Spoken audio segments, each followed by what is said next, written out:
Have you ever had irrational thoughts?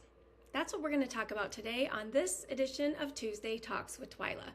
I find this concept very fascinating because right in the title it tells you that the thoughts are irrational.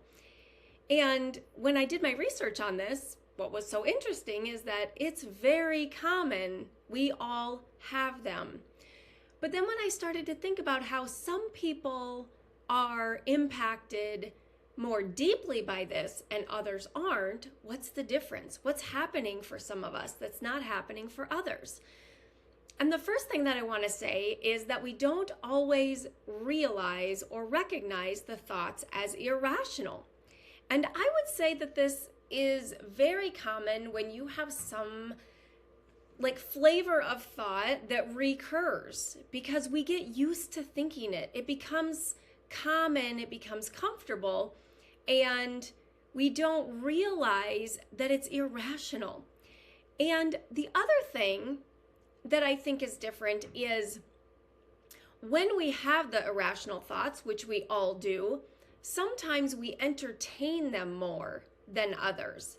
And this can be for a lot of different reasons, right? When I was doing my research, there was a lot of leaning on a diagnosis or some kind of a, if you want to call it a disorder, like an OCD or chronic anxiety or things like that, that would tend to be like the reason why a person would maybe entertain these thoughts more than others. And I like to use the word entertain, even though that's not what I found. In my research, I found the word engage. And in this context, I mean them both the same. And engaging can be that interaction with the thought. And I want to lean on the word entertain because if you imagine something that is entertaining to you, it gets your attention, it gets your focus, and sometimes it even has like that like a humorous entertainment factor, right? Because what we're doing with the thought is playing with it. We're thinking about it. We're engaging with it. We're kind of going in deeper with it, right? We're not recognizing it as a thought, as something that's a choice, as something that maybe isn't fact, right? We're engaging with it. We're entertaining ourselves with it. We're thinking it on repeat. We're letting it impact us. We're feeling the emotion that it brings up and we're engulfed in it, right? And sometimes all of this can happen without us even realizing it. And if you stopped to think about the thought and you recognize this is very irrational, you would maybe, first of all, that actually does create the distance between you and the thought. And I always liked the analogy of imagining putting the thought in your hand and looking at it, right? Writing it down in a journal and looking at it and actually building that real distance between you and the thought, because now you've shifted your focus, right? You're not entertaining, engaging, you're not engulfed in this thought. You're actually separated from it and you're taking a look at it.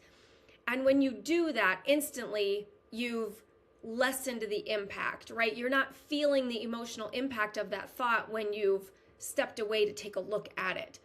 And that's what it takes to realize that it's irrational, right? And what it takes to realize that you need to take a look at it, right? Like, how do we take kind of a step back? And I would recommend that we do this anytime there's like I want to say a deep, but a strong emotional response to a thought. We want to take a look at it, right? And sometimes it's very well warranted, and other times the thoughts are irrational. So we want to take a look at them and make those decisions, right? But what I found to be interesting is in the research, a lot of times it will say to one of the ways to determine if it's irrational is almost like to determine the factual basis of it, to find evidence to support it. And I want to caution you if you use this tactic, because our brain will find evidence for anything negative that we want it to, and it'll find evidence for anything positive that we want it to. So if you're already leaning towards the negative and you have an irrational thought and you tell your brain to find evidence to prove it true or disprove it, it might find something that you could use to say that that thought might be true, right? Because your brain can find either way. And if we're not careful, it might provide you with something that you use as evidence to support it being true, and then discounting the fact that it's irrational. And that can just make all of this feel worse, right? And if we're trying to look outside of us for evidence to back up a belief or back up a thought, that can get pretty challenging, right? Because you're going to interpret what you find with whatever lens is predominant for you. So I just want to caution us to be very careful with this, because we always get to decide what is true for us, and we get to decide what we believe in. And so what I'm going to tell you to do is turn internal, is to go inside and ask yourself, what is true for you? What is aligned for you? What feels good? What feels true, right? Because these irrational thoughts don't feel good, right? I know that. And that's usually your first indication. Now, sadness and loss and grief, none of that feels good. Discomfort when we're pushed out of our comfort zone trying to expand and grow and achieve new things, all of that is uncomfortable, right? And some of it is discomfort for progress, and some of it is discomfort just to stay stuck.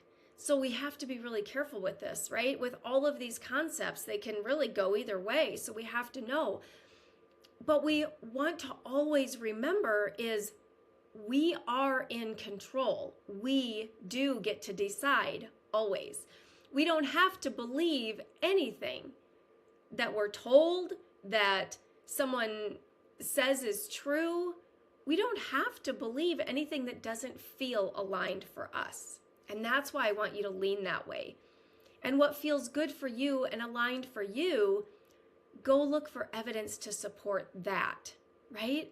That'll feel good, that will feel positive, that will feel like progress and forward movement, not staying stuck and wallowing in irrational thoughts or negative thinking, right? So you can use that for you, not against you. So here are some examples. I wanted to give some examples if you're not sure what an irrational thought is. The first series of things were pretty, I wanted to say accurate. I thought they were pretty, accurate. So irrational thoughts are illogical, inaccurate, which I found to be interesting, exaggerated, and do not align with reality. Now, the inaccurate and the align with reality, I think those ones are bendable, right?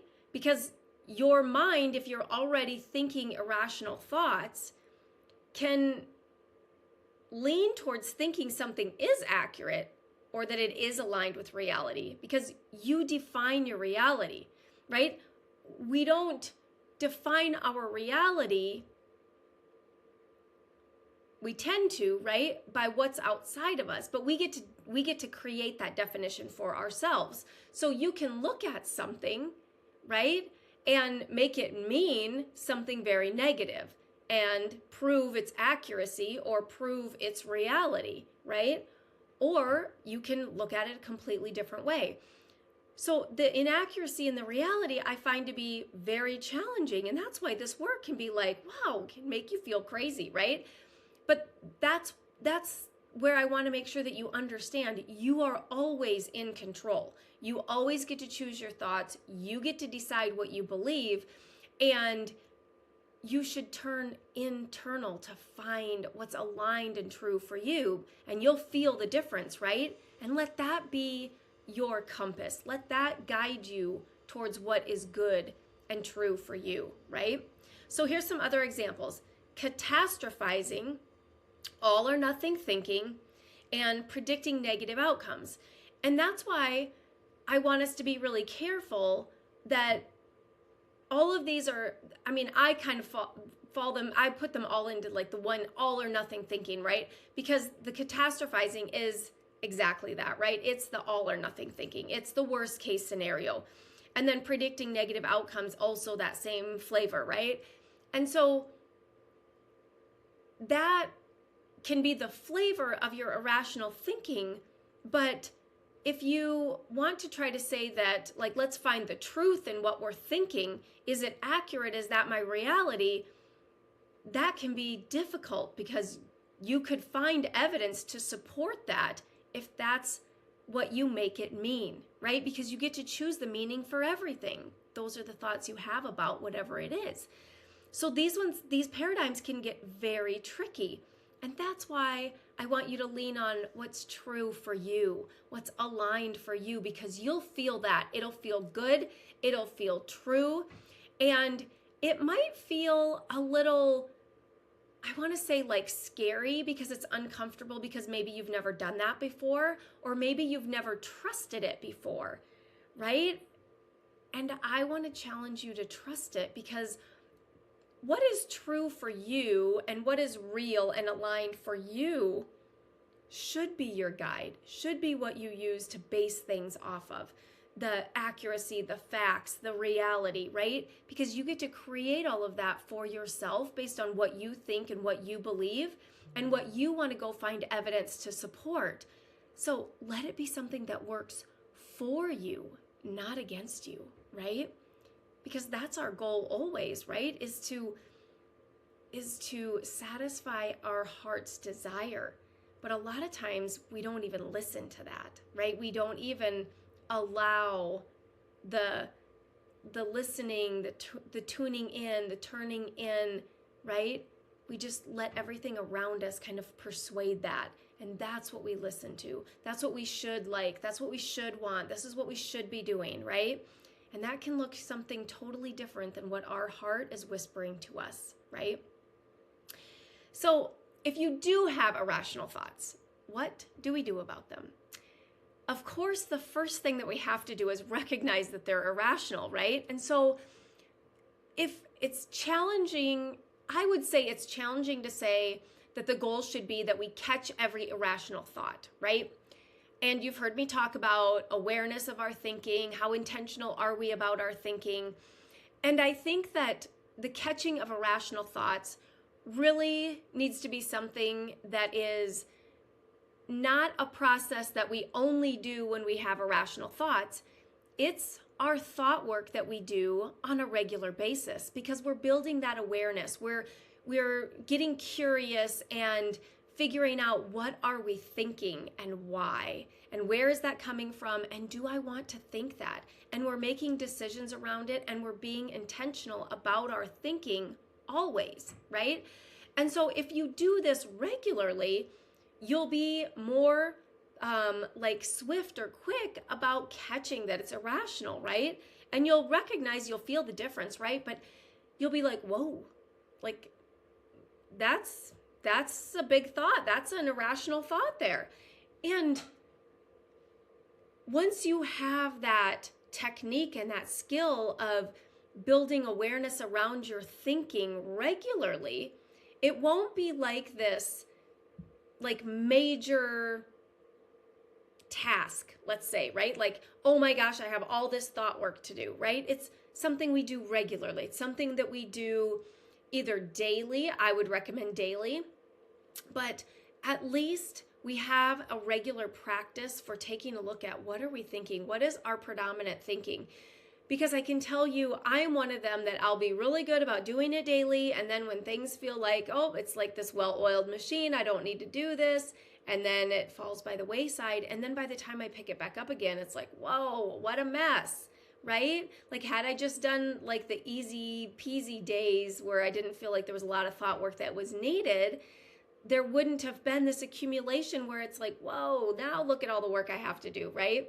And so it's kind of like that, like the saying about just doing a little bit of housework every day, like always picking things up or always putting things back in their place, as opposed to letting it get to where the whole house is cluttered and then having to clean the whole house. If you just put everything back where it belongs every time, the house just stays clean. And so it is that regular maintenance that just keeps, it kind of keeps the workload down. But here's the other thing. It keeps us, I want to say, pointing our thoughts in the direction that we want them to go. It helps us be intentional with them every single day.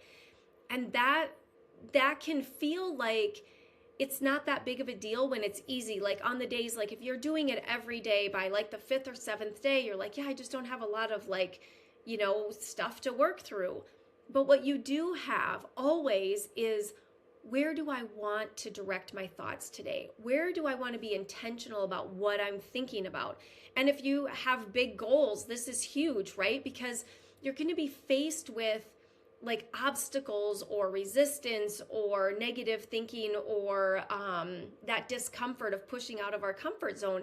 And when we manage ourselves intentionally, we go into those things prepared. This is going to be challenging, but I'm going to stay focused. And this is going to be uncomfortable, but I'm going to plow through it anyway because I have my goal in mind and that's where I'm headed, and I'm intentional and I'm thinking a certain way. I know there's going to be this stuff that comes up, and I'm prepared and planning to think through it the way I want to. Where if we don't do that, as you know, our human brain is going to, right? It's going to lean towards the negative. And when we encounter those difficult situations, our brain is going to go to survival mode. It's going to go to the negative thinking. It might even go as far as catastrophizing or the all or nothing thinking or predicting negative outcomes. And that's not going to be the mental focus we need to get through these challenging things. And if we don't manage the thinking, and we find ourselves doing this kind of all or nothing thinking or this irrational thinking, and it gets to be the new pattern. It's our go-to thinking. And then it's just the way that we think. And we don't recognize that we're having an irrational thought when we're thinking this way all day, every day. We don't even realize it because we slip into it so seamlessly. So the work really is staying on top of our mind always and choosing and being intentional about what we want to think. And then when we're doing our regular work, we can catch our irrational thinking and go, whoa, that is not serving me. It does not serve me to go into this new project or this new challenge or this new accomplishment thinking the most negative outcome or all or nothing, like nothing is working, no one wants this, I'll never accomplish this, right? None of that helps us progress through or push through whatever we're trying to accomplish. And so we want to make sure that we're managing that on the regular basis so that it's not this big mound or this big pile of work that we have to do.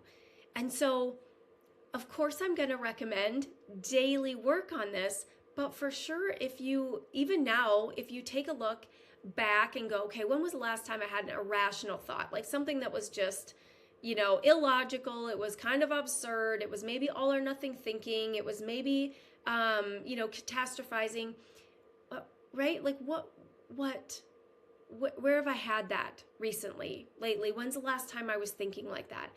And then what did I do with it, right? Because finding the thoughts is the first step, becoming aware of it and figuring out when we've thought them and, what the situation was around it, what caused it, what was happening, all of that.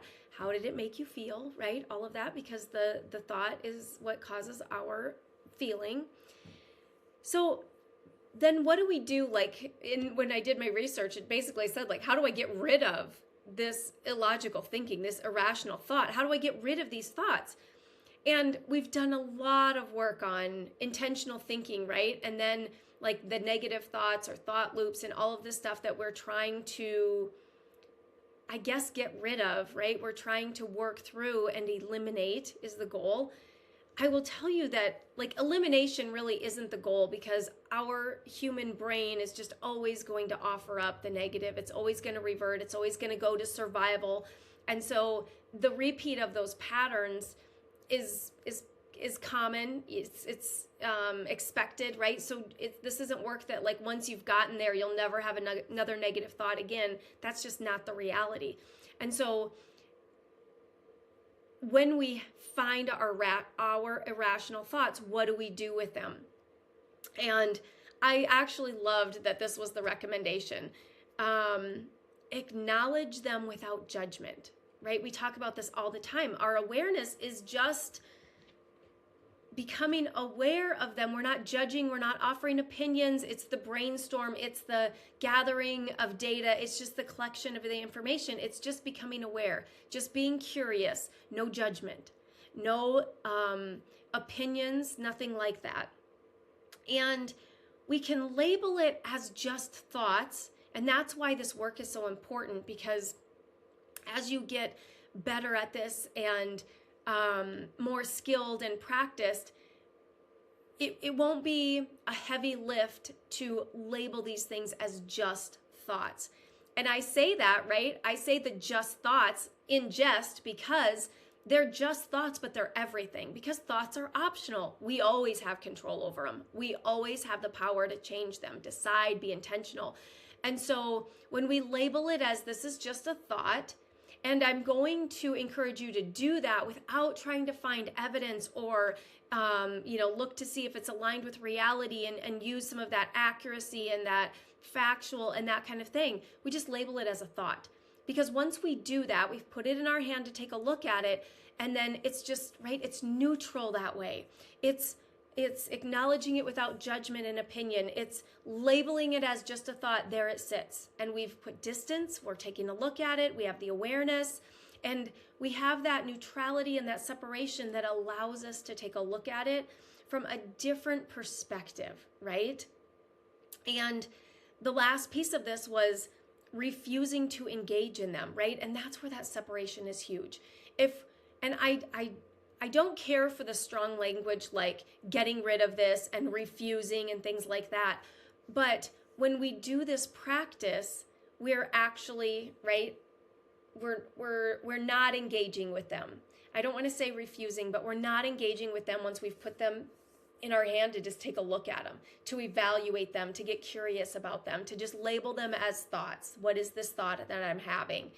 And once we do all of that, then we're in the position where we can make a decision. Do we want to keep thinking this? Like, this is very painful. And whether you want to go into, well, is it true or not? Is it my reality? It can feel like reality, right? If we're engaging in this thought, if we're feeling the emotion of it, it can feel like reality. So I feel like that's a really hard judgment to make, which we're trying to not judge here, right? So we want to just take a look at the thought. But we don't want the refusing and the resisting and the pushing away from it, right? And that's why I like to just put it in our hand, right? It's not like put it in the closet. It's not shove it under the bed, right? It's right here in our hand. And it's close enough proximity that we still have agency over it. We still have I don't want to say control, but we still have it here. And we still have the distance between us and the thought to take a look at it, to just allow it to be there. Acknowledge that it's just a thought and allow it to be there. Because when you allow it, you've dropped all of the resistance and the pushing away, which really just focuses your energy on it. So if it's this really negative, irrational thought and your focus is to try to push it away, right? All of that energy to push it, to resist it, right? Is putting your energy on it, not separating away from it. So when we just allow it to be there, we acknowledge it's irrational, we label it as just a thought, and we allow it to be there. And we just allow it. And then what? Then we go internal and we decide, do we want to be thinking this? Do I want this to be what I'm feeling, what I'm engaging in, what I'm living with today? Is this what I want? Or do I want to decide to think something different? Do I want to decide to think something that is more progressive, that leads me towards growth and positivity and achievements of what I want in my life, what my goals are, or even just how I want to experience life? Is this how I want to experience my life? Is at the effect of this irrational thinking, right? When you can separate that way, you can get that clarity, kind of that different perspective where you can look at it and make some completely different decisions. And when you know it's just a thought, you've labeled it as just a thought, what do I want to think instead? I'm not pushing this away, I'm completely allowing it, but also what do I want to think instead? Like this, I was thinking this, and that's okay, right? We come to it with kindness and compassion always. We're not beating ourselves up. We're not dumping on ourselves or kicking ourselves while we're down. None of that, right? We're just being completely neutral to it all. And then we can decide from that place, what do I want to think instead? What feels good and true to me instead? What is aligned for me? What do I want to experience? And how do I want that to be for my life? And what kind of thoughts could I be thinking that would align with that, that would support that would feel good, that would get me moving towards my goals, towards my desires in life? What would that look like? What could that be like, right? And then we get to choose what those are. And my coach always offered that when we're doing thought work, that we can try thoughts on like we're in the dressing room. How would it feel to think this way? How does it feel to think that way? Does that serve me? Does that align for me? Does that feel true? Does that feel good for me? And then if it does, then great. And if it doesn't, then we can keep looking.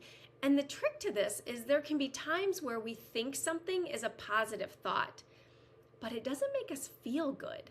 And so that's where kind of trying these on and asking ourselves, how would that make me feel if I was thinking that way? You might be surprised that something seems to be a positive thought, but it doesn't make you feel good.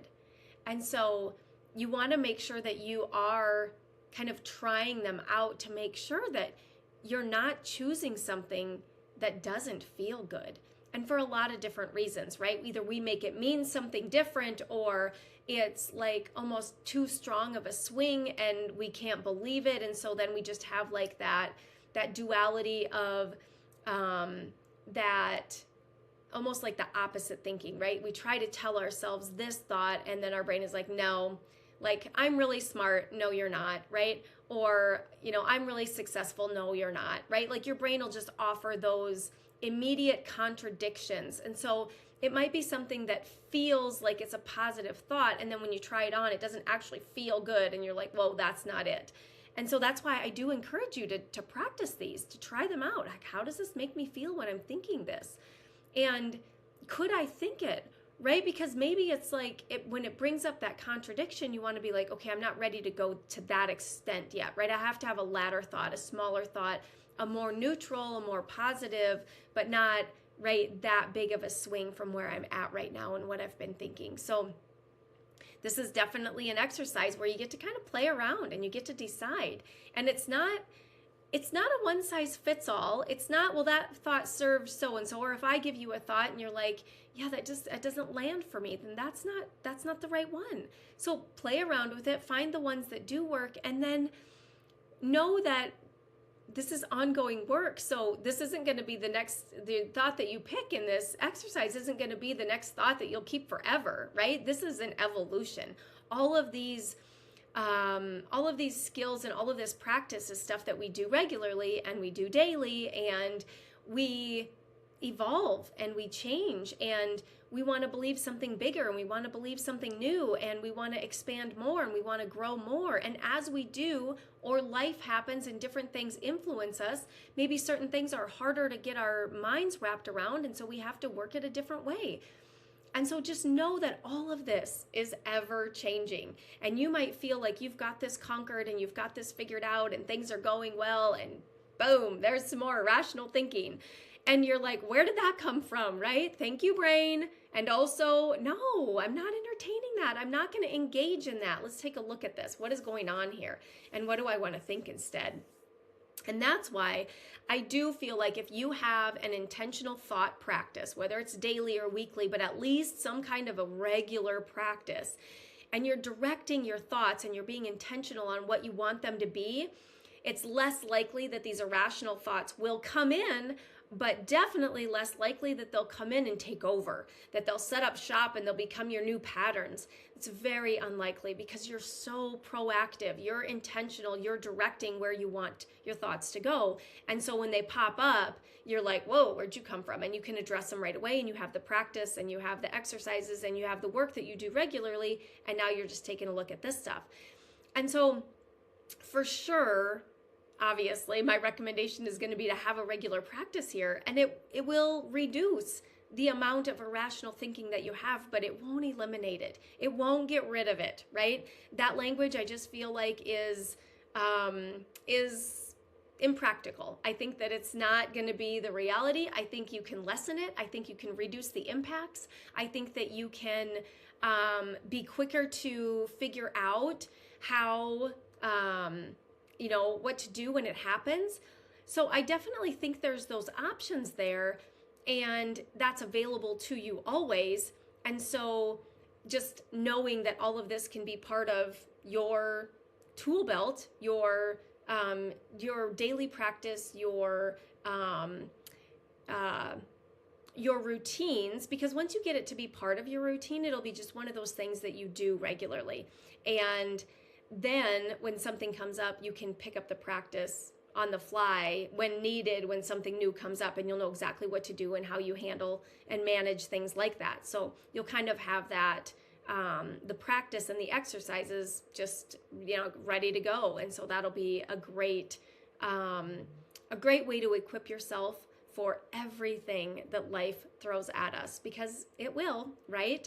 So what do you have for irrational thinking, and what are you doing about it? This episode is all about exactly what you can do with it, how you can mitigate it so it's less, and what to do when it does happen, because it's very common and likely inevitable that it will happen. So be prepared, know what to do, and always practice your thought work daily. I hope you're having an amazing week. Until next week, I will see you later.